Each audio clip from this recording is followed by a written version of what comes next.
कि कल आप सभी को बताया गया था कि 1 से 15 सितंबर तक स्वच्छता पखवाड़ा विद्यालय में बल्कि अन्य विद्यालयों में भी मनाया जाना है। उसके तहत आज प्रथम दिवस पर सबसे पहले हम लोग स्वच्छता शपथ लेंगे।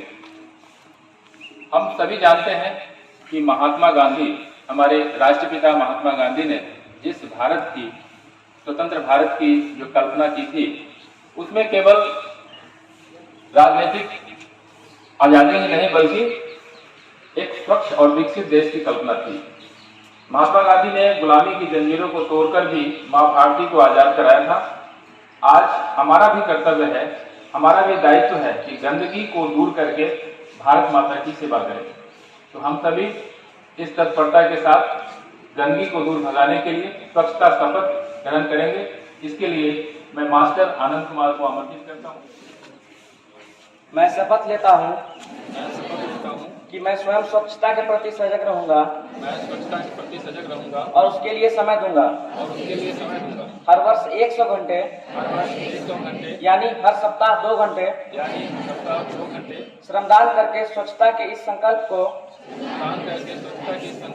चरितार्थ करूंगा। मैं न गंदगी करूंगा और न किसी को करने दूंगा। सबसे पहले मैं स्वयं से, मेरे परिवार से, मेरे मोहल्ले से, मेरे गांव से एवं मेरे कार्यस्थल से शुरुआत करूंगा। यह मानता हूं कि दुनिया के जो भी देश स्वच्छ दिखते हैं, उसका कारण यह है कि वहाँ के नागरिक गंदगी नहीं करते हैं और ना ही करने देते हैं। इस विचार के साथ मैं गांव-गांव और गली-गली स्वच्छ भारत मिशन का प्रचार करूंगा। मैं आज जो शपथ ले रहा हूं वह अन्य 100 व्यक्तियों से भी करवाऊंगा। वे भी मेरे तरह स्वच्छता के लिए 100 घंटे दें। इसके लिए प्रयास करूंगा। मुझे मालूम है कि स्वच्छता की तरफ बढ़ाया गया मेरा एक कदम पूरे भारत देश को स्वच्छ बनाने में मदद करेगा। अब हाथों की सफाई रखना क्यों जरूरी है, इस महत्व पर प्राचार्य महोदय आपको बताएंगे। बच्चों, आज हमारे विद्यालय में कला शिक्षक श्री राजेश कुमार जी एवं हमारी नर्स महोदया, स्टाफ नर्स महोदया, इनके संरक्षण में आज हैंड वॉश डे मनाया जा रहा है और मैडम ने बहुत अच्छी तरह से आपको समझाया एक्शन के साथ कि हाथ कैसे साफ करना है और हाथ साफ करना क्यों जरूरी है। बच्चों, क्योंकि हम कोई भी भोजन जो लेते हैं हाथ की सहारा से ही लेते हैं। अगर हाथ में जर्म्स लगा रहेगा तो जर्म्स कहाँ जाएगा? वो पेट में जाएगा और पेट में जाने के बाद अनेक प्रकार के रोग को जन्म देगा। क्योंकि हर एक प्रकार का रोग कहाँ से जन्म लेता है? हमारे पेट से जन्म लेता है। तो वहाँ जाएगा और अनेक प्रकार का रोग से हम ग्रसित हो सकते हैं। तो सबसे पहली बात है स्वास्थ्य और शिक्षा। शिक्षा का संबंध स्वास्थ्य से है, क्योंकि हम यदि स्वस्थ रहेंगे तभी हम अच्छी शिक्षा प्राप्त कर सकेंगे, हम पढ़ लिख सकेंगे। हम बीमार पड़ जाएंगे तो हम पढ़ाई जारी नहीं रख पाएंगे। तो कहने का मतलब क्या है, एक और कहावत संस्कृत में भी है, स्वस्थ शरीरं खलु धर्म साधन।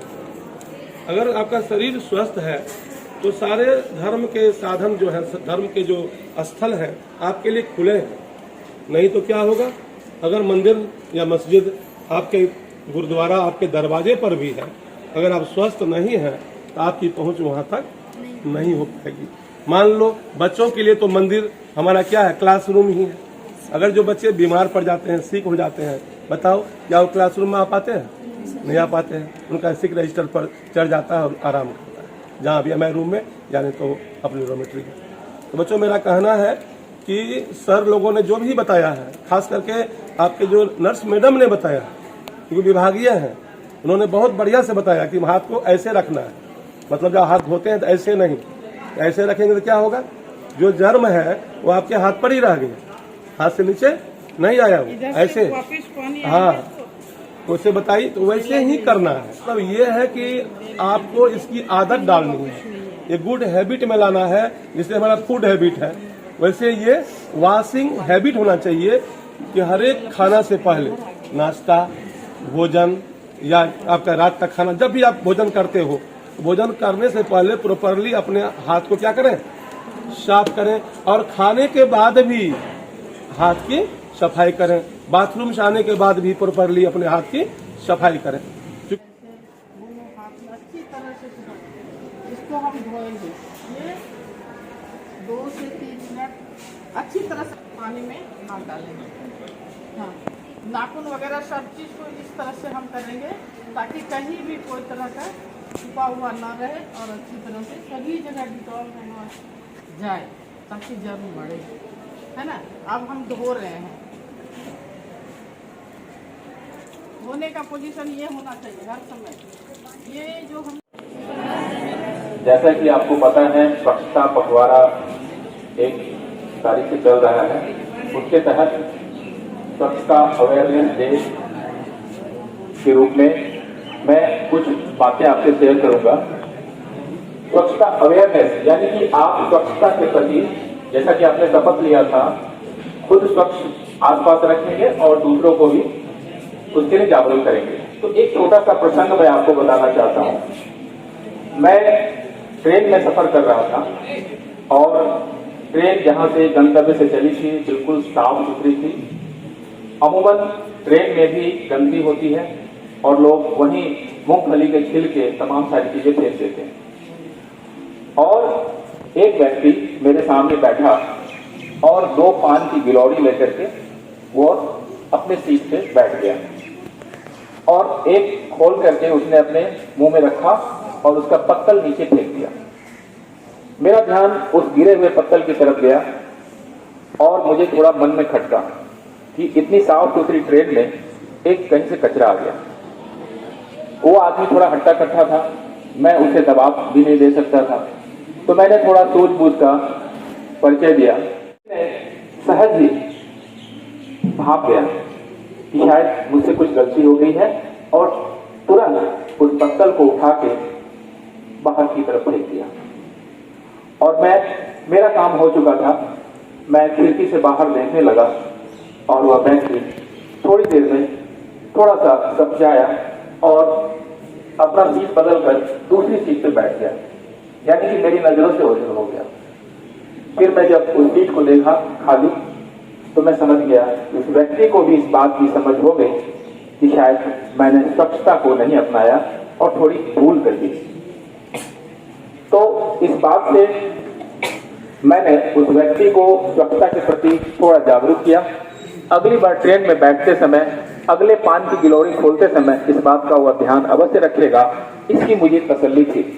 तो बच्चों, इस प्रसंग से आप यह समझेंगे कि कहीं भी आप किसी से स्वच्छता के लिए दबाव नहीं डालेंगे बल्कि उसे प्रेरित करेंगे और वही ज्यादा कारगर होगा।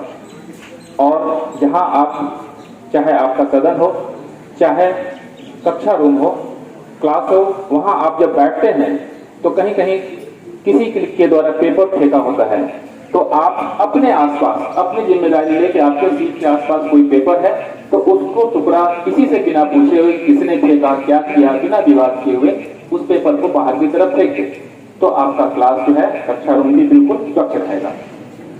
तो इसी संदर्भ में जो मैंने आप बीती घटना बताई, आप भी समाज में बदलाव ला सकते हैं और दूसरे को स्वच्छता के प्रति जागरूक कर सकते हैं और प्रेरित कर सकते हैं। धन्यवाद।